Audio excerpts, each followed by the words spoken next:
I think very frequently the hardest thing a man ever has to do in his entire life is forgive somebody. I've been thinking about this for a couple of years pretty hard about forgiveness, and I think it's more of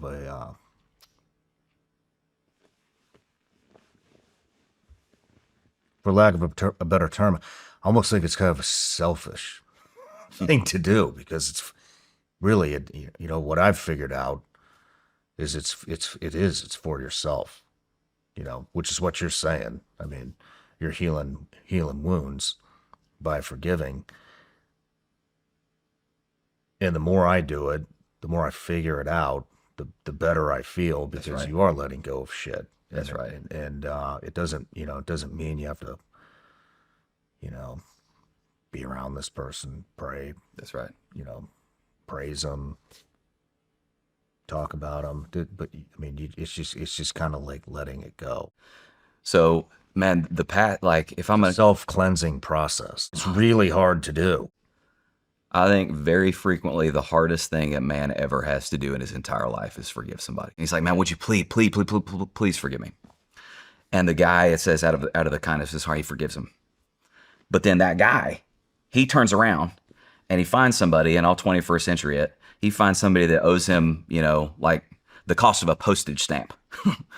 And in Jesus' parable, he like choke slams the guy for real. He like starts laying hands on him. And he tells the guy, like, pay me back everything you owe me, and I'm going to put you in prison. You're not going to get out till you pay the last penny. And honestly, man, I'm skipping ahead a little bit. Somebody may hear that and be like, "What? How could the guy that was forgiven the net worth of Elon Musk turn around and exact revenge on the cost of a postage stamp? Who would do that?" And Jesus' answer is, you would. Jesus' answer is, hey, man, I'm cutting to the chase a little bit. Is the basis for us becoming forgiving people is understanding I have been forgiven by God more than he will ever ask me to forgive anybody else. Like, he forgave me the net worth of Elon Musk. And every time I hold a grudge against somebody, I'm like making them pay for the postage stamp.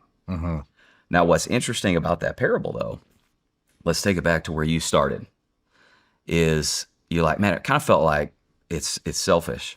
In the parable, when the guy is not forgiven, what he is it says that he's put in prison.